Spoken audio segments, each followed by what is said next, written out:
From 12 News, this is Newsmakers. Welcome to Newsmakers. I'm Tim White. Recently, my colleague and 12 News politics editor Ted Nesi went to the nation's capital for an exclusive interview with Commerce Secretary and former Rhode Island Governor Gina Raimondo. Ted asked her about her top priorities, biggest regret about leaving Rhode Island, and whether she's weighing a run for the White House. Secretary Raimondo, thanks for taking a few minutes to talk with folks back home in Rhode Island. Happy to do it. So I want to go back to about 2 years now, to those 2 months from the November presidential election to when they finally announced your appointment to the cabinet. There was speculation. I was among those writing about it. You might get this, you might get that. When you realized you were in contention for the cabinet, did you know, I'm going to take it no matter what, or did you have any doubts during that period? I did have some doubts because it was COVID.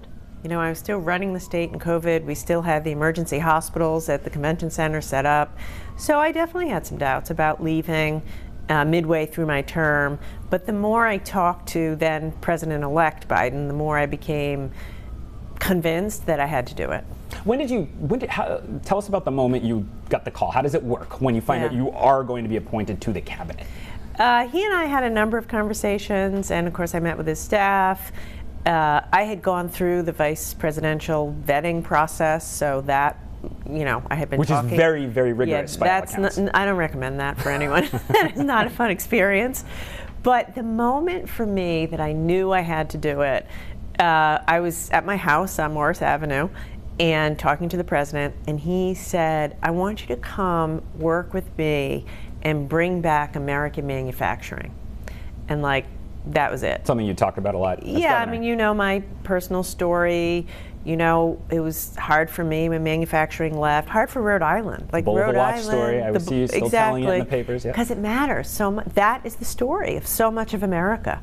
You know, Rhode Island's story of losing a lot of jobs and hope when we lost all the jewelry manufacturing jobs is a lot of America's story. I was in Cleveland the other day. I've spent time in Ohio, time in the Midwest. It's the same thing. So when the president said to me, come work with me and revitalize American manufacturing, for me, that's a dream job. And I called my brother. I said, Tom, should I do this? What do I do with the kids? I was most worried about my kids. Sure. And he's like, Gee, Dad would be so proud if he thought you could be revitalizing American manufacturing. He's like, you got to do it. So that, for me, was the clincher. So I'd imagine, at least for some Rhode Islanders, they know you have a fancy job in D.C. We see you actually pop up in the national stories now in the local news sometimes. Yeah. But it might be a little amorphous to them what you do all day as Commerce Secretary in a way it wasn't when you were governor. Can you, in 60 seconds, describe what this job really is? Yeah. By the way, it's different every day, and it's a huge job. Some days, like last week, I was in Mexico with the president, talking to the Mexicans about how we can work together on supply chains. I was with the president in Japan, talking about how we get closer together to combat the threats from China. But I also go to Cleveland and talk about manufacturing jobs in Cleveland. So fundamentally, no matter where I am in the world or what I'm doing, it's about creating jobs and opportunity for Americans. More trade creates jobs in America. More manufacturing creates jobs in America. Job training. You know, I brought all the work we did with Real Jobs Rhode Island to the Commerce Department. So the policies you did in Rhode Island have affected what you've proposed in I feel that a lot of what I'm doing here is what I did in Rhode Island at scale. So in Rhode Island, we did Real Jobs Rhode Island. Here, I created a program called Good Jobs. And it's the first time ever in the history of the Commerce Department where we're doing job training from the Commerce Department. All the stuff around manufacturing, giving incentives to semiconductor companies to set up shop in America at scale, that's what I did in Rhode Island. So a lot of this is just what I did, at scale. And so, it's a bigger scale. But it's similar. It's all what I've lived to do, create opportunity for people. Well, I'm curious, you and I have talked many times over the years about the future of the economy. You would always say how part of these programs for you as governor was knowing the economy was changing and preparing Rhode Island for that. Exactly. In your new job and with the information you get now, the conversations you're having, what have you learned about where the U.S. economy stands today, where you think it's going, maybe versus what you knew 2 years ago as governor from this experience? I would say mostly it's reinforcing of what I thought. So as you may recall, when I was governor, I constantly said, trickle-down economics doesn't work. People who think all you have to do is cut taxes and the economy will flourish, like that's a failed economic theory. What we're doing now under the president's leadership, investing in infrastructure, investing in job training, investing in manufacturing, that's what I tried to do as governor. And by the way, it's working. So it's similar, but the technology. I mean, I used to lose sleep at night about Rhode Islanders being left behind because they don't have skills. Now I lose sleep at night for Americans. It's a story I always told. Like if you're like a 50-year-old woman who's a clerk or, you know, worked at Macy's your whole life and you knew those skills, retail is changing. Everything is changing. Everything's more technical and digital. We got to be there, train people so they can have jobs. I have to ask you about semiconductors. You were just talking about it at the U.S. Conference of Mayors. I had a sense of some of the things you might work on when you were leaving Rhode Island for this job, but I did not realize how much semiconductors would be central to what you do. The CHIPS Act just passed. Again, for Rhode Islanders at home who are dimly aware of it, maybe not understanding full things, how would you briefly summarize why this became, it seems like maybe your top priority in this job? Yeah.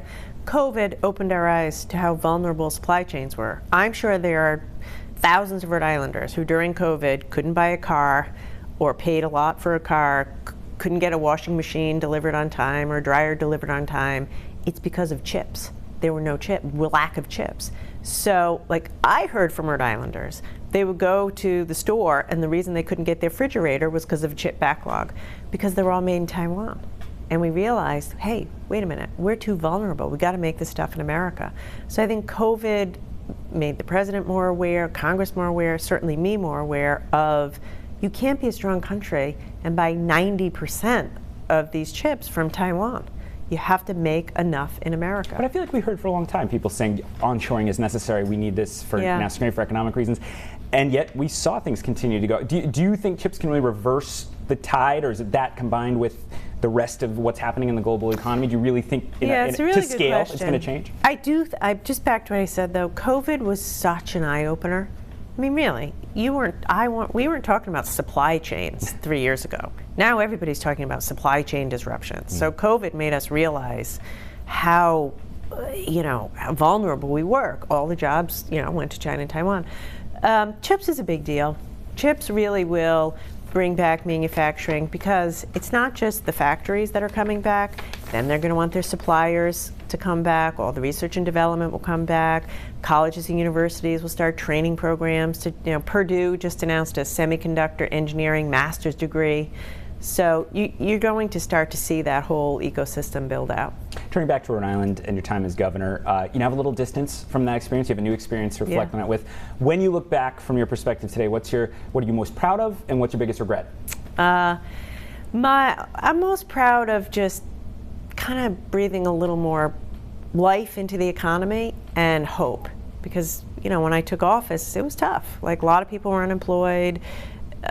There wasn't a lot going on, and when I left, there were new buildings in Providence, lots of road work all over the state, just breathing some life into the economy.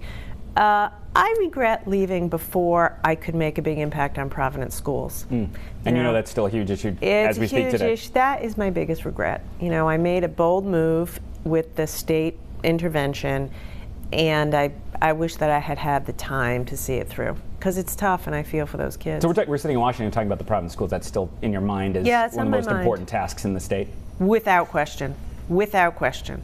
I still believe, as goes Providence, goes the state, 60% of the GDP, the schools and those children they deserve better, and it's not where it needs to be.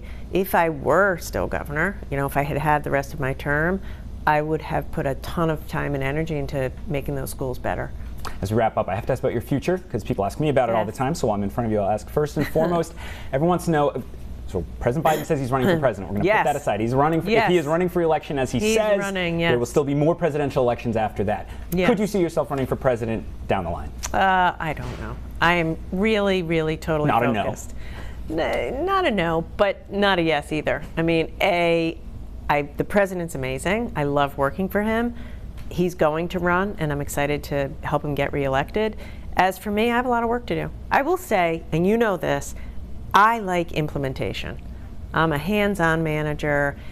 I have a huge amount of work ahead of me, and I'm excited to do it. One other political future question. People still look back and they say, will she move back to Rhode Island and run for United States Senate? No, that I can say no to. That's what I've always said. My understanding was, just explain briefly why. Because people think you will. It comes up still all the time. It's not, I'm not a legislator. We have two amazing senators who are great legislators. That's not who I am. You know, I like to run things. I like to put a team together, run things, get things done. I enjoy that, so I'll leave the legislating to them. Secretary Raimondo, thanks for taking the time to talk to me. Thank you. When we come back, Ted joins me on the Newsmakers set to break down what he learned from his trip to D.C. and brings us a great story about a Pawtucket native now working for the president. Stay with us. You're watching Newsmakers.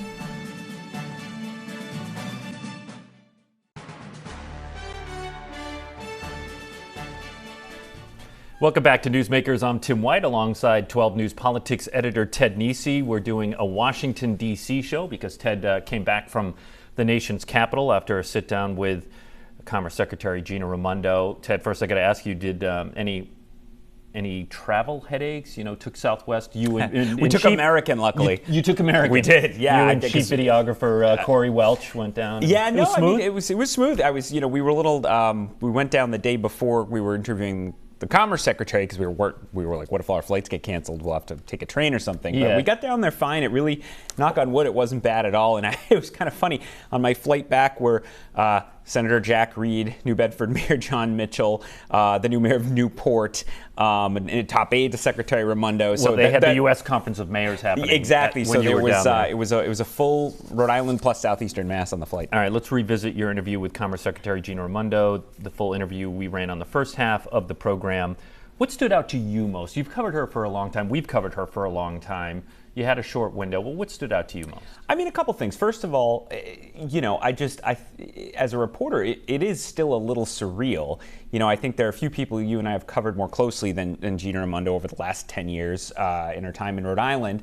And you're standing there in this, as you see, this very nice wood-paneled big office, and you're looking out at the White House. She's talking about, as you heard, meetings ahead of the war in Ukraine, where she was, I believe, in the Situation Room getting ready with the president and all of them. I mean, just like to see someone who was worried about paving the roads in Cranston now talking about war and exports with Russia and stuff is kind of funny. But substantively, I think it was her answer on the Providence schools. Yeah. I thought you saw a real, especially when I pushed her on it, and you could just see it in her eyes. She said, no question about how important that is. And it is something she talked about here. Now, I'm hearing from people on Twitter after our report aired last night saying, well, she was governor 6 years. If she cared so much about the Providence schools, she did have plenty of time for it. And I think that's fair, but I also think in her eyes, it took her time to decide the right move was the state intervention, and it was immediately COVID, then she was gone. That's an enormous decision. To do a state takeover of any school system, let's look back at Central Falls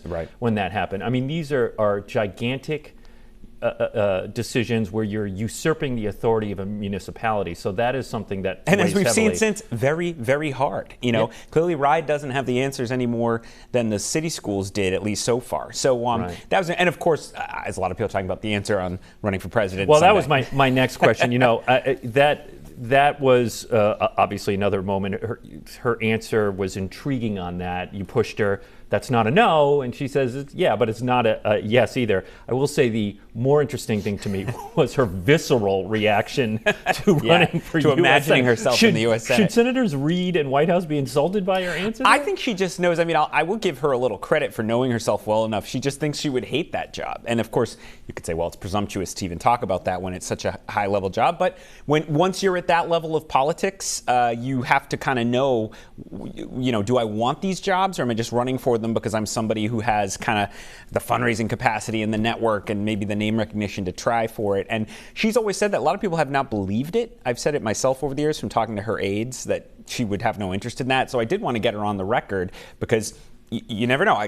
Her mind could change. Right, this is true, but I will say Sheldon Whitehouse says he's running again in 24. Jack Reed says he's running again in 26, but we didn't know Jim Langevin was retiring. Yeah. So, you know, those races can suddenly develop unexpectedly, and I thought it was important to have her on the record about her lack of interest. With the presidential thing, look, if President Biden decides not to run again, he's no spring chicken if he decides not to run again. How realistic do you think it is that Gina Raimondo could actually run for the presidency of the United States? I have trouble imagining her actually doing it, if I'm honest, having covered her for so long. And I've talked to people close to her who I think feel the same way. But on the other hand, look, it's quite a compliment to be getting discussed as someone who's even a potential candidate for president. I'm sure she enjoys that a bit, just as a person. And also, there's a game to being successful in Washington, and part of it is influence, and part of how you have influence is if you're seen as an up-and-comer. Yeah. And so it's not necessarily, she is still in a bit of a backwater in terms of the various cabinet roles compared to the Treasury Secretary or the Secretary of State. So being the Commerce Secretary who's regularly mentioned as someone to be looked at as maybe someday a presidential candidate can't help but also give her a little more juice when she's on Capitol Hill negotiating, when she's with CEOs, et cetera. So I think there's various reasons she would never rule it out. Before we shift gears from the Commerce Secretary, this is a local program, so I'm sure a lot of people at home wondering what kind of foothold she still has in the state. She sold her East Side home, her Providence East Side Morris Ave, home. the one she mentioned in the interview, actually. That's right. Her kids, Tommy and Cece, are enrolled in school down there. Obviously, her husband, Andrew's down there as well. But she is still keeping a footprint in Rhode Island. Yes, she has a house in South County near the beach.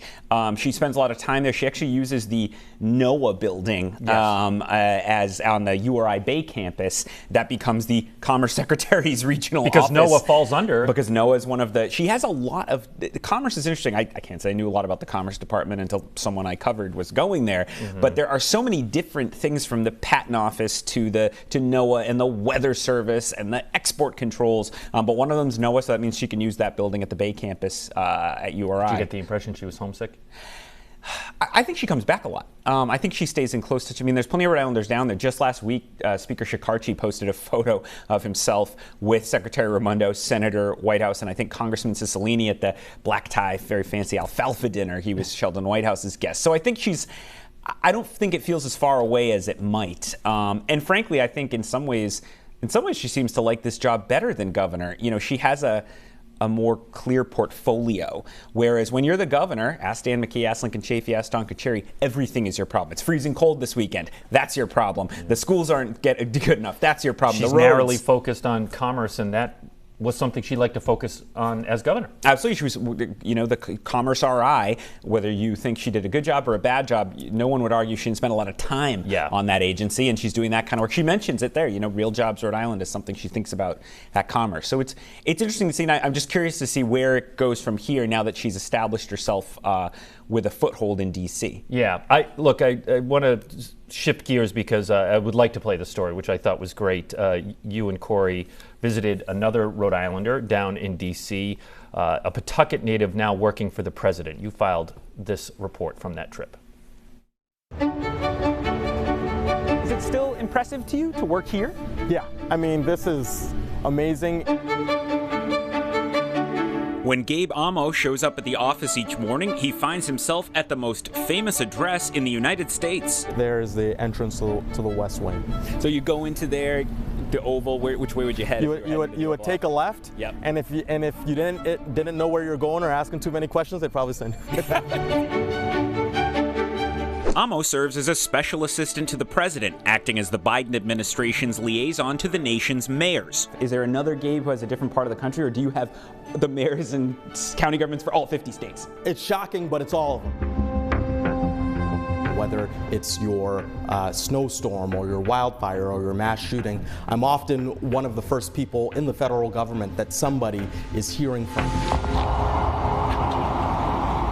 Last July, that meant reaching out to the mayor of Highland Park, Illinois, hours after a mass shooting there, and staying in contact as the community recovered. That's an example of, just being in touch and being at the front door and making sure that we are there for people in their times of need. And that's an ethos that the president, he really, really values, being there for the American people. And for me, it's being there for America's mayors.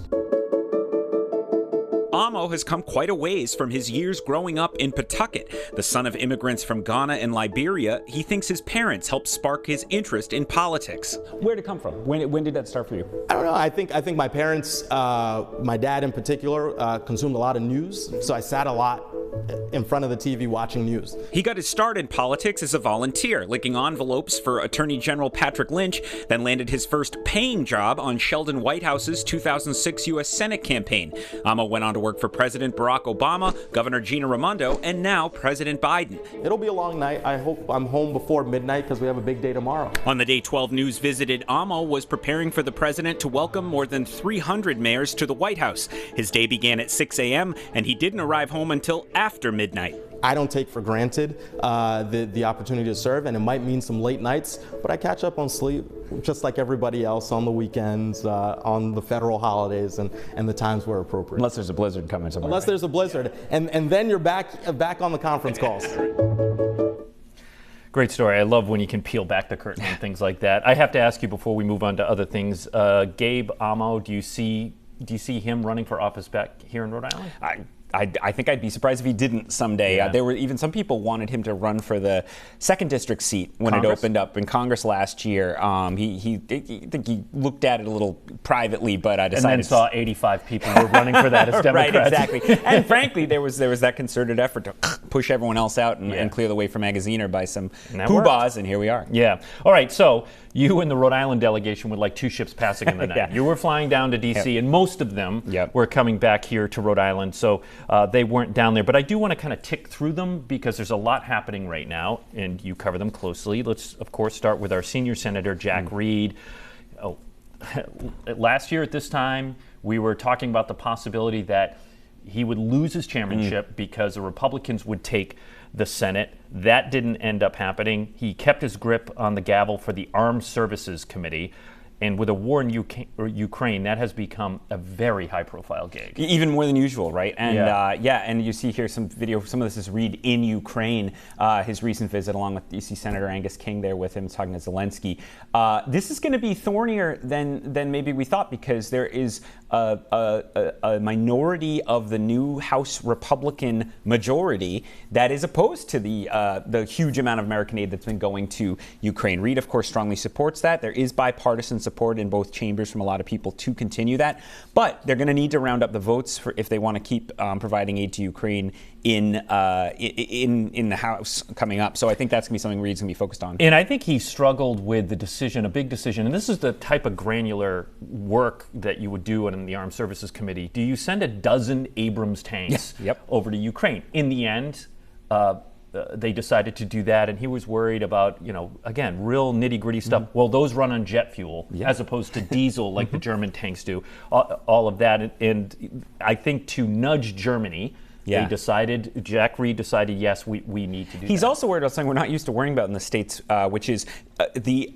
military-industrial complex's capacity. Usually we think we have such massive Pentagon budgets we'd never run out. Saw that with the submarines. Exactly. Repeatedly recently, you've seen it around the ability of the defense industry in the U.S. to continue to produce as much as Ukraine needs while fulfilling the American military's needs.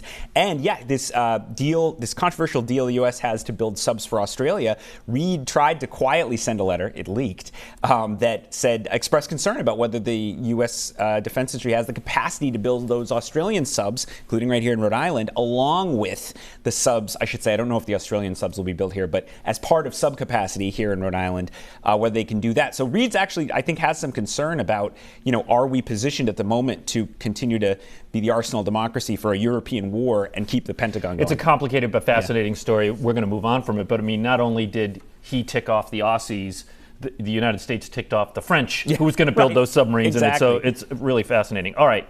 Senator Whitehouse, chairman for the first time on a committee he used to blast, the Senate Committee on Finance. And I can understand...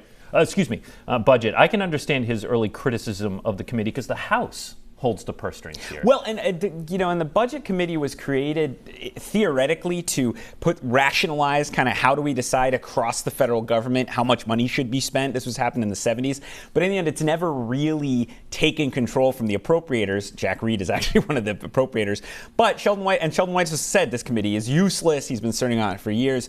But he's also, in fairness to him, said he thinks there are ways it can become more relevant again, including, frankly, with the debt ceiling fight that's happening. He could be a part of the discussion instructions about how to do all that. So interesting to see how he, for the first time, wields a full chairman's gavel after 12 years in the Senate. I don't want to leapfrog our two Rhode Island congressmen, but we had Seth Magaziner on a couple of weeks ago. You weren't here because you were in D.C., and Congressman Cicilline has gotten a lot of headlines this week for being part of the assault weapons ban bill that was proposed. Quickly, less than a minute left. Jake Auchincloss over the border in Massachusetts, congressman there. Rumors he could seek Elizabeth Warren's seat.